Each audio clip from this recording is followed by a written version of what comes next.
TOA community, what's up everybody? Welcome back to the channel. Robert Linkul, trainingtheolderadult.com. This is Wednesdays with Robert, episode number 17.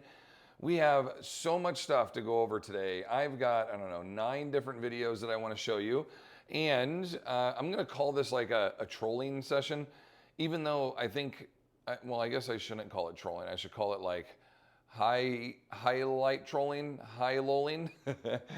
I want to highlight some of my favorite people on Instagram and look at some of the content that they're putting out and discuss those, as I think there's some pretty good merit. And there's kind of a common theme and direction on a couple of these that leads to knees over toes. So we are going to dive into that topic. We're going to visit the Knees Over Toes website. We're going to look at some of the research. I'm going to discuss if I like this strategy of training or not, if I think the research is sound or not, what my practical, in-house experience has been utilizing this style of training. Do I use it with my clients? We're going to cover all that. But before we even get started, November 4th coming up here very, very soon, we are having our in-house TOA in-house workshop here in Folsom, Sacramento, California area at our TOA affiliate. Mr. John Thomas is hosting us at Workforce Fitness. It's going to be awesome. He is our TOA Folsom affiliate. We are going to be in there. He'll be speaking. Dan McLean, our physical therapist, will be there, and I will be presenting quite a few topics. Our whole focus on this is tailored towards older adults. We are sponsored by Eccentric, of which I just created an older adult training course for them, a little over 2 hours worth of content. That should be up on their website really, really soon. And they sponsored our event, which with the enrollment here, we have online, but we have in person. If you come in person, you get breakfast, snacks and coffee, you get lunch. There's door prizes and giveaways for every one of the 30 people coming in. We have t-shirts, custom t-shirts. We have hands-on experience with all the flywheels. You get to play on the K-box. You get to use the K-pulleys, all the goodies, all the attachments. The first 10 people registered get Angle 90 handles. We have NSCA approved content. We have stuff from all of our sponsors. You're going to leave with a whole bag full of stuff. It's going to be awesome. Plus great connections, personal interactions, etc. $159 in person, $99 online. I think we have just over 10 spots remaining. I think we're right around 20 registered. So we would love to have you join us in person if you can. If not, join us online. You can watch the recording, etc., etc. It's going to be great. Head over to trainingtheolderadult.com to register. You'll see that registration page right there. And yes, we use PayPal as our payment processor, but you don't have to have a PayPal account. Once you click on the link, enter in your credit card, you're good to go, okay? If you have PayPal, of course, you're welcome to use that. Okay, so I'm gonna get into these. This first one here, this is Dre. Every goddamn Dre is the way that I look at this. And this individual, number one, I am super impressed with the physique this guy has. If he built this entire physique with just using kettlebells, I am blown away, because the amount of work this guy puts in and the exercises you see him do, like, that's super impressive, okay? Which it is. It's extremely impressive. I feel like he had some kind of bodybuilder background first, and then kind of found kettlebells and transitioned, because he's got just this remarkable build that I feel like comes from more of a traditional bodybuilder. So if anybody knows kind of his background, his story, let me know. But I've been following him for probably 2 years, close to 2 years now. And I love some of these strategies that he implements. But this one in particular, this very first lift, this is a little series of some of the leg exercises he does. But I want you to pay particular attention to this, because as we mentioned earlier, we are going to dive into this knee over toe training strategy. Do I think this is a good way to train or not? And there's some really good information to pick up while watching some of these strategies. He's on his toes for those squats. He has his heels elevated. Now he's up with his rear leg elevated. He's on a ramp for this one. Okay, working all these different angles for his split squats, his cross-sectional split squats.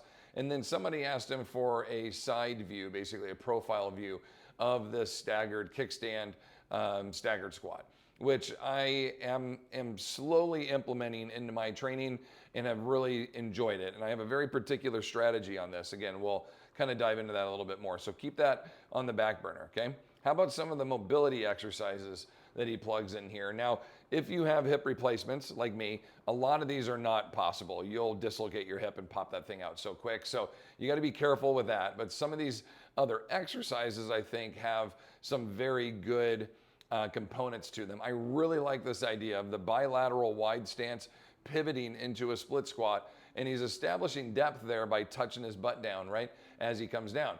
This one, he's doing a staggered load, so he's got a waiter and a suitcase, right?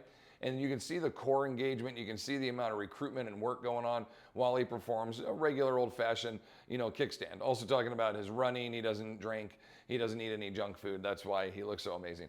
I think I would probably be, 5 or 6% leaner if I would just stop eating my peanut butter flavored popcorn, and I like little mints here and there. Like I have these little things that's like, it's keeping me from having the amazing physique that I've always wanted.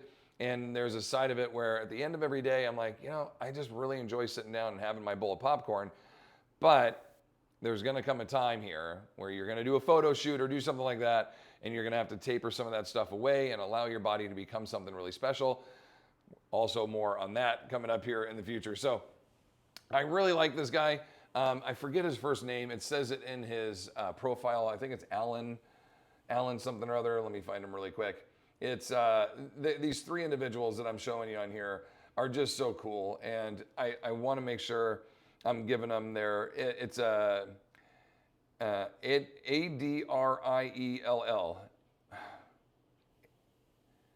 I don't even know. I don't even want to butcher it, but anyhow, Mr. Mays. Let's go with that. There he is. Anybody help me on that first name enunciation? I'm sorry, man. I admire you. I think it's awesome. I thought your name was Dre. So I was going to go with that. But check out his page, 500,000 subscribers. That's pretty badass. All right, next one here is Marcus. And Marcus is, I have come to find that he was one of the top 10 CrossFitters during a certain period of time. I went back and watched some of his videos. He's probably 40 or 50 pounds bigger in these videos. And he was a monster. He was like one of the wrecking forces in the CrossFit world. And now has kind of turned his attention more towards health and fitness. And I want to point out here, in a world where I think it's very common for men in particular to not train their lower bodies. You see a lot of guys with great physical physiques, big upper bodies, beautiful shoulders, big developed pecs, a big wide back, and you're like, that guy looks amazing, right? But you notice he's got on sweatpants or jeans, and if you ever see him in shorts, you go, oh, you don't spend a whole lot of time on leg day, okay?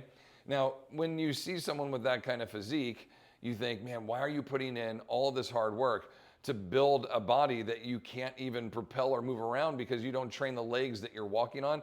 Like, how unimportant do you feel like your legs are? They're literally moving you through life. Like, you should probably train those just as much as you do on your lower half.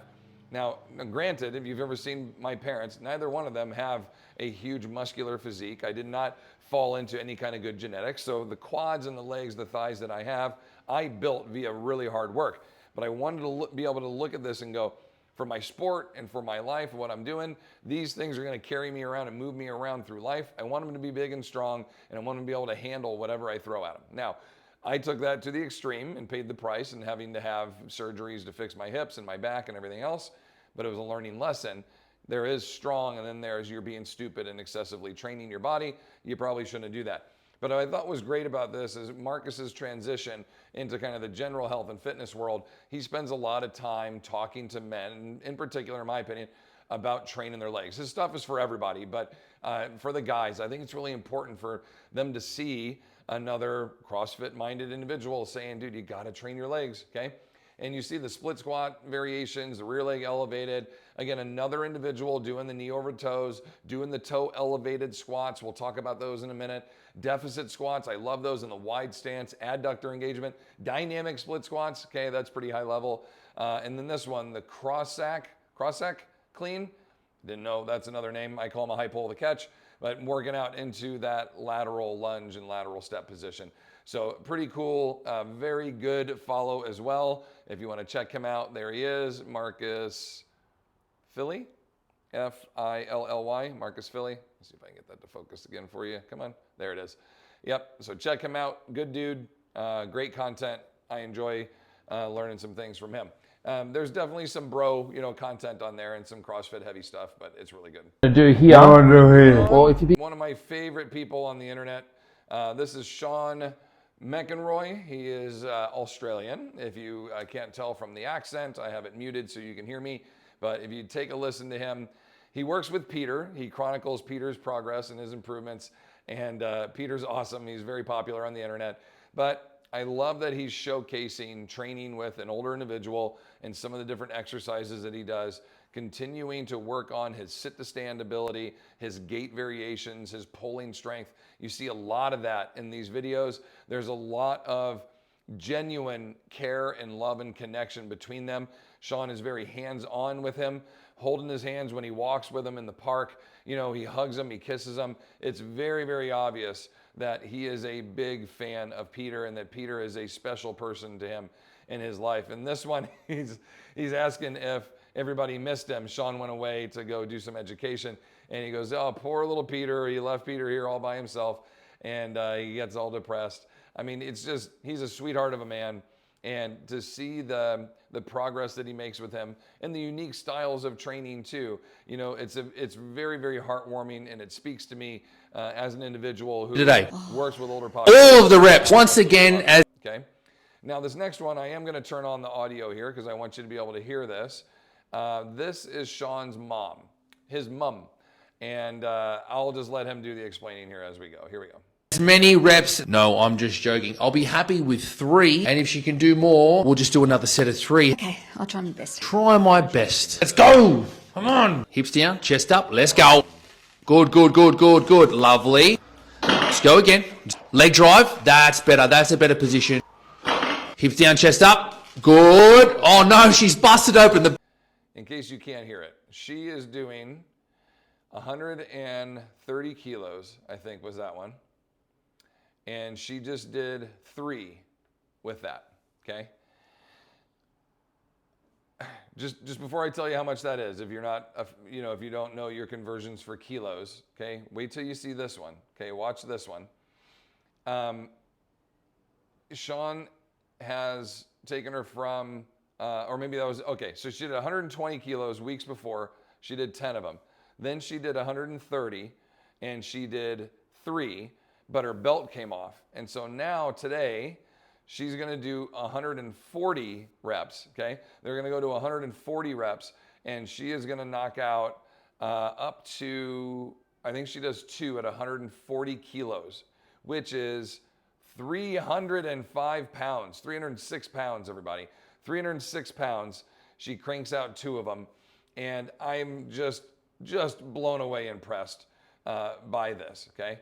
We're adding 10 kilos to the bar. Okay, so setting this weight up to get us across the line. And then my favorite part, Let's go. Every time when she goes to Yep. he like gives her a smack on the shoulders. He smacked her in the face one time playing with her. There's 2 pulls at 306 pounds. Okay, I mean, what a superstar. What a stud, number one. I make some comments on here, and I go through almost every video he puts up of her. I put some kind of comment on there. I'm like, keep inspiring. This is so great. I love that you're lifting heavy. Now, granted, she's using a hex bar. I know the handles are a little higher than you would use with a bar off the floor. Yes, you have a neutral grip. It's not pronated in front of you. I am a fan of pulling people from whatever height they are capable of pulling from. All I need is vertical pressured load through your body. That's all I need. I don't give a shit if your hands are between pronated in front, if they're neutral out at the side, if they're 2 inches higher, if they're 2 inches lower. Who cares? Let's just get you to pull some weight, right? For the purists out there that are like, it's either a barbell or nothing, you have not, obviously have not experienced any major injuries to your body yet, or maybe you have, and you still just feel like that's the best way to lift. That's fine. We can have that debate all you want.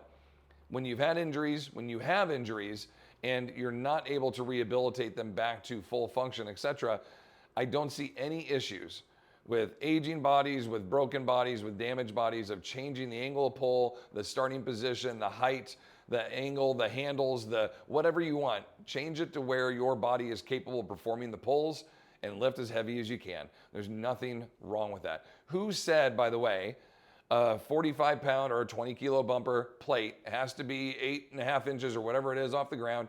And that's the height that everybody has to pull from. Who originally said that, and who deemed that the height, and why? If I'm 6'4" and you're 5'4", who has to do more work to lift that bar up? I do.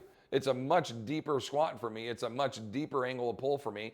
It's more stressful on my body, right? Granted, I have longer levers, so I have that advantage, and it's pound for pound when we kind of get to that position, but I'm still having to move the bar further, okay? So I don't see that as something where you're like, well, this is a universal start. If you said 2 inches below the knee for everybody, then that would be a universal start. And I think that would be, fairly fair. Again, I know the world is not fair. My point is we don't need and force people to come down to that bar height to pull just because that's where the starting position is. I don't think that's all that important. So change your angles of pull. 306 pounds for a double for a 60-plus-year-old woman is fan-freaking-tastic. She's got to be in the 1% of the 1% of people in her age group for strength and probably a whole bunch of other categories. I would suggest from grip strength to posture to muscular endurance to overall strength, even hypertrophy and muscle gain that she has on her body. I bet you she, pound for pound, has more muscle mass on her in the top 5 or 2% of other women her age, in her bracket.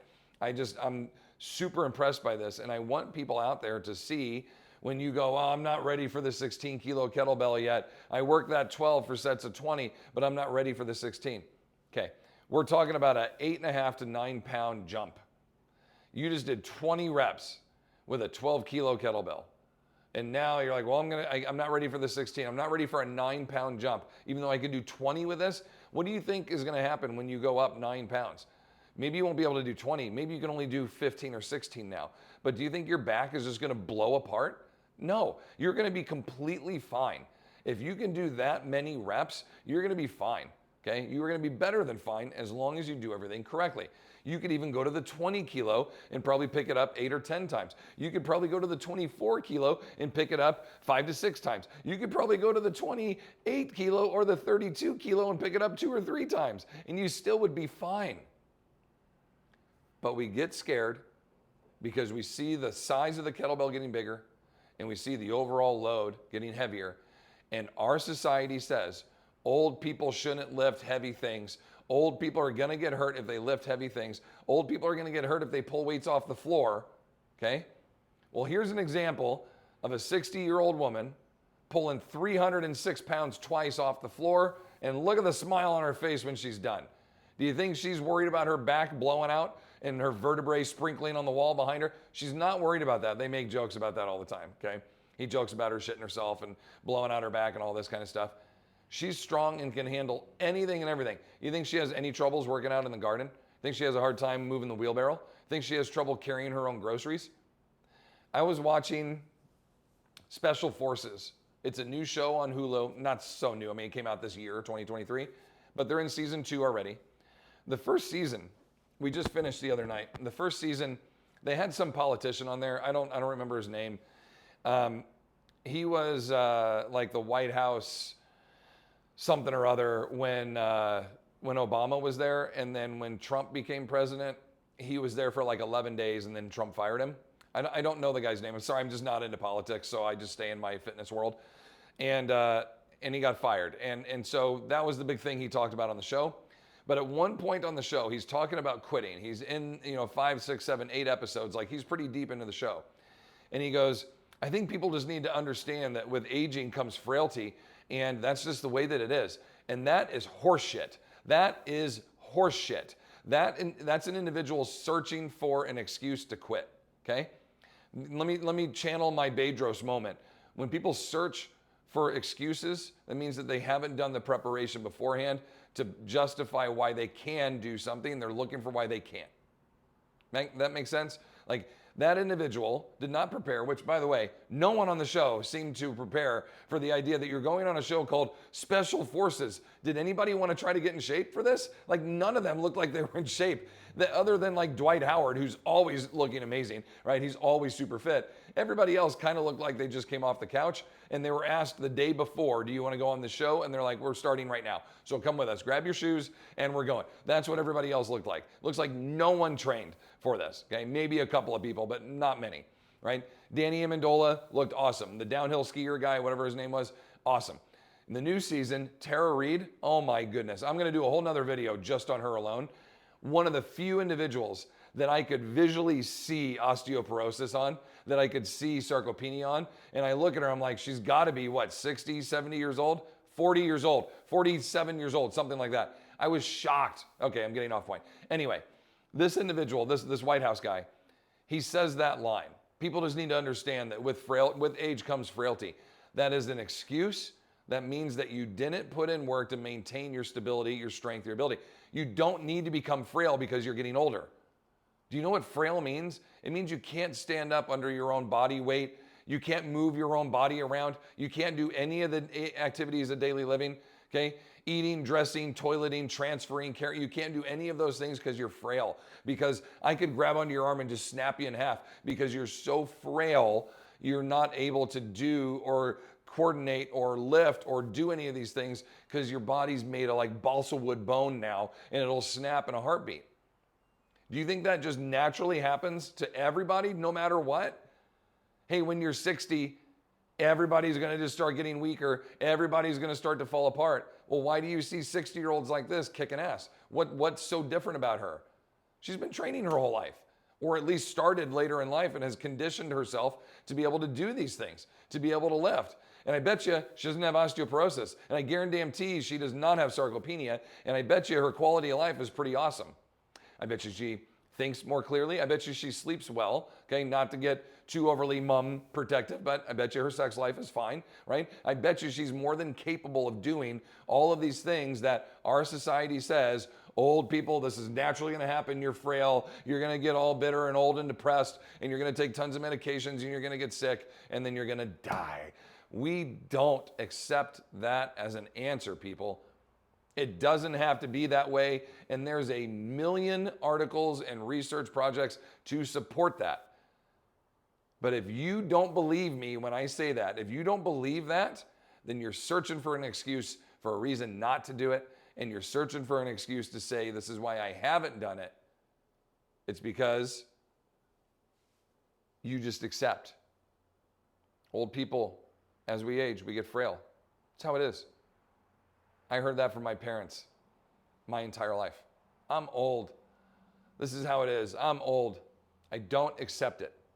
You shouldn't either. And it's never too late. That's the beautiful thing about fitness. You could be 70 right now and be like, nope, the ship has sailed. I'm out. It isn't. The ship has not sailed. Okay? Are you going to get back into, are you going to be picking up 300 pounds? Like maybe, but probably not, right? But could you do 150? Hell yeah. You could definitely do that. Do you think that would make your bones stronger? Do you think that would make you stronger? Or do you think that would improve all those things I just talked about? You're damn right it would. I guarantee it. Okay? It's never too late. You need a good program, you need great nutrition, and you need to be committed. That's all that it takes, right? Do the work. You can do this. You can improve yourself. You can be a badass like her. So Sean and Sean's mom, I salute you. Keep leading the way. You're awesome. You're awesome. I could not be happier.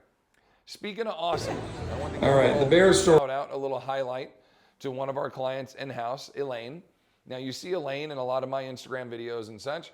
This is her working what we call strip sets on our split squats, okay? She's using a weight for the first set. She has her stability stick with the other one so she can go deeper. So we're overloading a deeper range of motion, 2 overloads, deeper range of motion with weight. She did 15 split squats. Then she put the weight down under her own body weight. She does 15 more, okay? A couple of days previous, we were doing forward leaning split squats to try to get more glute activation out of that front leg. And here she is with stick support, of course, but look at her almost touching her knee to the ground. This was a woman when she first came in here, could not get on the ground. Couldn't get on the ground with either leg, let alone with both legs, okay? Huge improvements from her sit to stand strength to being able to walk around her neighborhood wearing her vest, being able to ascend up and down stairs, forward and back, meaning she can step up and then in reverse back down the stair, but can also go up and down and over the stairs on the other side. Okay? Tremendous improvements from a bilateral leg strength, range of motion, to a split stance, to a supported split stance, to a full range of motion all the way. She gets now on the ground and does her mobilities on the floor with us and gets back up every day that she's in here. So we'll give another salute to Elaine in the house.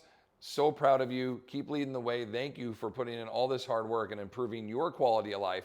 And we see this, especially in her gait when she's walking to and from the car. Granted, on her way out of here, it's a little more wobbly because she's tired than on her way in, but she's reducing her fall risk with every single workout she comes in here. And if she is to fall, okay, she's going to be dense enough, hopefully, to not break anything. And even if she does break something, she's going to have the muscular strength developed there to help her rehabilitate and come back from it so much more efficiently and quickly than she would if she hadn't put in all that hard work, okay? Great examples. A couple of mums here who are doing great, great work. Now, let me screen share over to this. Okay, this is the ATG. Let me go back to his main page here. This is the knees over toes guy. That's what everybody seems to call him in the industry. I always forget his name, and again, I'm sorry. I'm terrible with names. I know I mention that all the time, but I've seen him on so many different, podcasts and videos. I first heard about him. He was on talking with Joe Rogan about helping Joe improve his knees. And so I wanted to take a look at some of the research that went behind this idea of drifting your knees beyond your toes. And then the other key component that he plugs in is reverse walking or dragging and the value for that. So you can read a little bit more about this if you want to go a little bit deeper on some of these. Please feel free to. But the ones I wanted to show you here are, number one is I don't think I brought it up. Hold on, let me do it. Here it is. Let me bring this up, and that's the one I want right there. Let me share that screen. Ka-chow, stop. And then we're gonna share. This is an article on reviewing, there we go, the knees over toes and some of the research that was done on this. Now, it talks about, as most training myths, the concept of protecting your knees by knees from passing over the toes has been rooted in the gym and lifting culture for such a long time that it begins to feel like it's a fact, okay? Starting back in 1959, Dr. Carl Klein devoted his life to the research of the knees. Klein looked at 128 lifters who competed in the 1959 Pan American Games and compared them with 386 subjects with no competitive lifting experience. In the paper he published in 1961, he concluded that deep squats where the knees pass over the toes had a debilitative effect on the ligament structure of the knee and recommended that trainees squat to parallel and no further. A year later, in 1962, this study was picked up by Sports Illustrated, and the rest is history, okay? So that's where the story of you shouldn't allow your knees to go beyond your toes came about.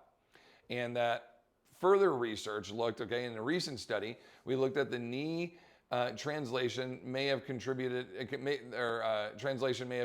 to this belief. One study conducted by Fry et al. in 2003 looked at the knee and the hip force during the conditions in restricting knee translation. They found that during the restricted squat, where the knee was unable to pass over the toes, figure B, they have like a board there where the toes and the knees are stuck, right? So they found that in the pressure in the knees during that, 22% decrease in knee torque was recorded compared to a regular squat where the knees were allowed to drift, okay?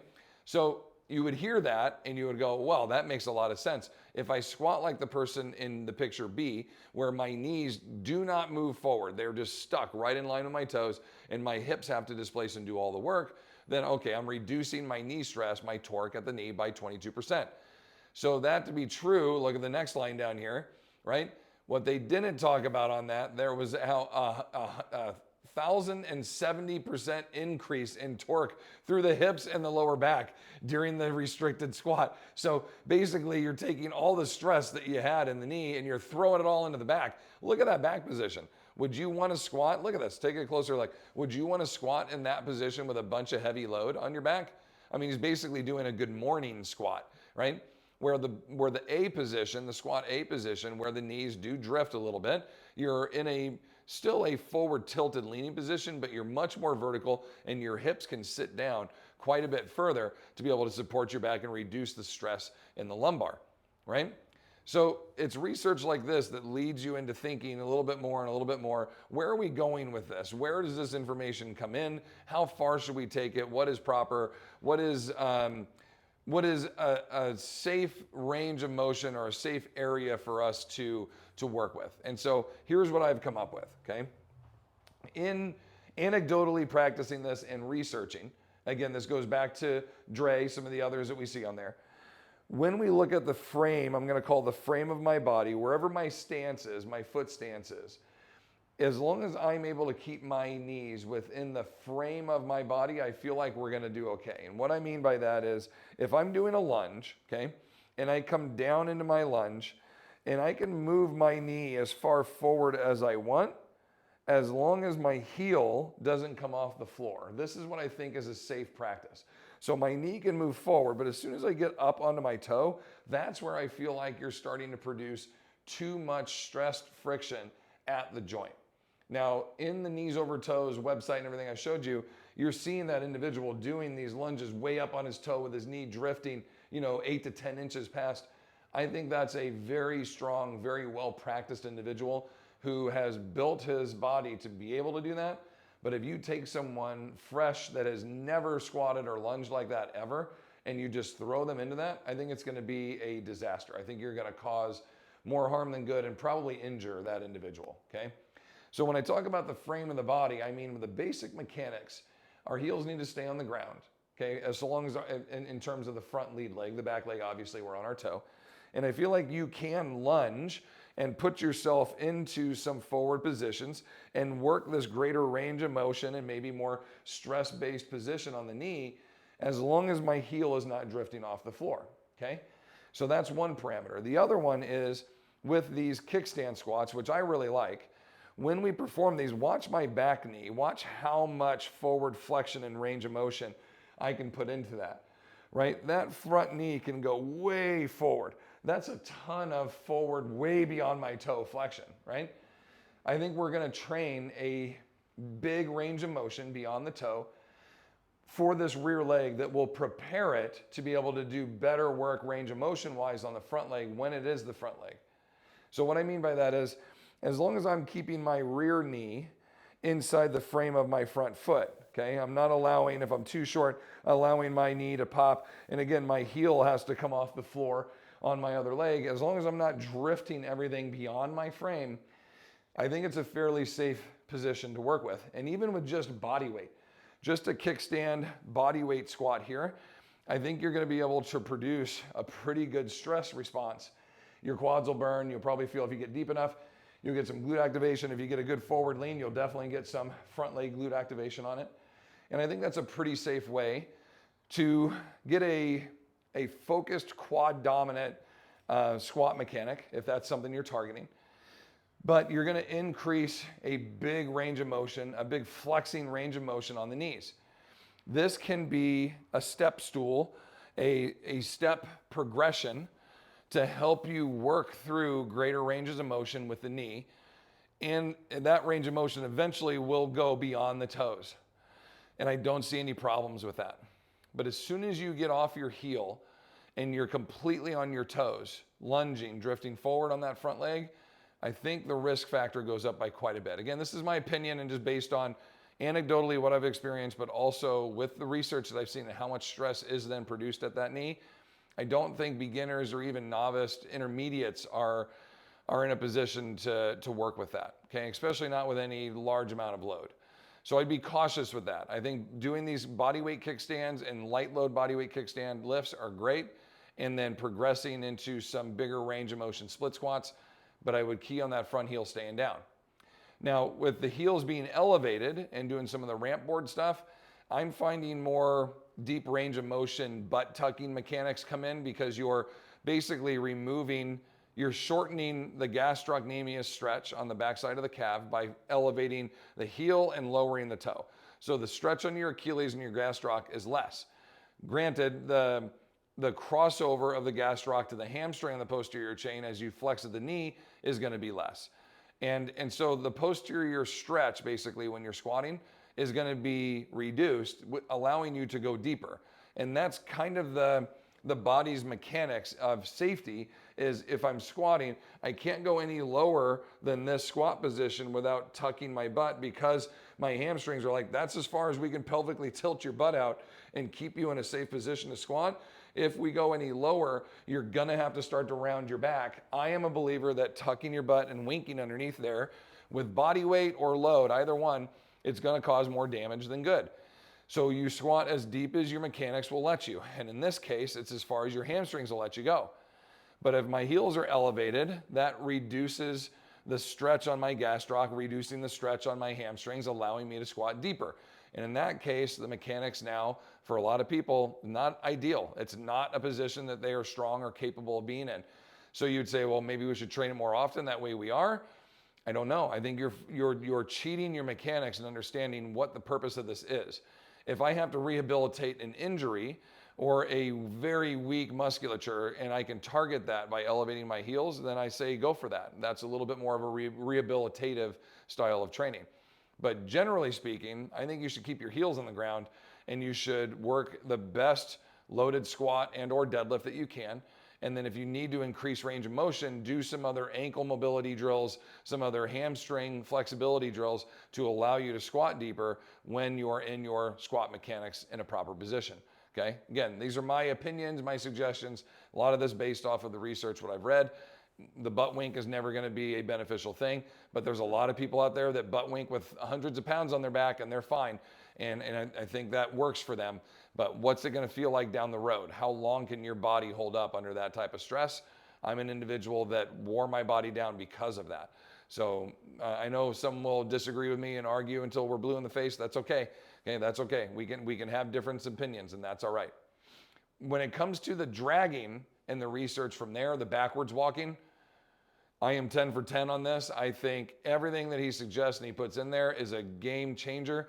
The dorsiflecting, pulling the toe up, developing the anterior tib, building that strength, posterior tib, working all that strength around the pulley system, if you will, at the knee and the ankle that works the front and back side of the foot. Dorsiflex and plantar flexes your foot. We plantar flex so much, we hardly ever dorsiflex. So there's a massive muscular imbalance in there. The backwards walking really addresses that, but also the stress friction at the knee when you're doing that reverse walking mechanics because of the angle and the way that our knees work.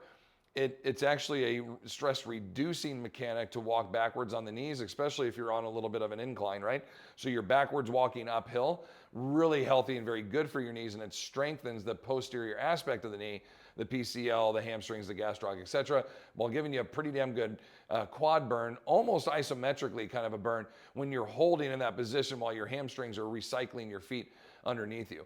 So when I showed you that screen of the website, let me bring that back up really quick. And I know we're running a little long here. I don't want to talk too long, but I do want you to see some of these things. He has some pieces of equipment, including this treadmill, which is pretty cool. It's like $450 to $600, right? Depending if it's on sale or not. This backwards walking treadmill, you kind of park your butt against it and it's got tension and a little belt feed and off you go. You can feed away on that. So I definitely see that there could be some value in utilizing that and working this as a 5 to 10 minute warm up with your clients with bad knees or without, just to preserve and work on this. The same thing can be done with a sled and a belt, right? Or even hanging onto the sled via the hands or harness and just dragging, moving backwards if you have space. I think that's a great thing to do. All right, very long episode today, but I hope you enjoyed it. Comments, questions, hit me up down below. If not, continue to fight your good fight against sarcopenia. We will see you next time. Please ring the bell, subscribe, join, like, share, all that good stuff. Help us grow our channel. We much appreciate it. Much love and appreciation to all of you. We'll see you next time. Peace.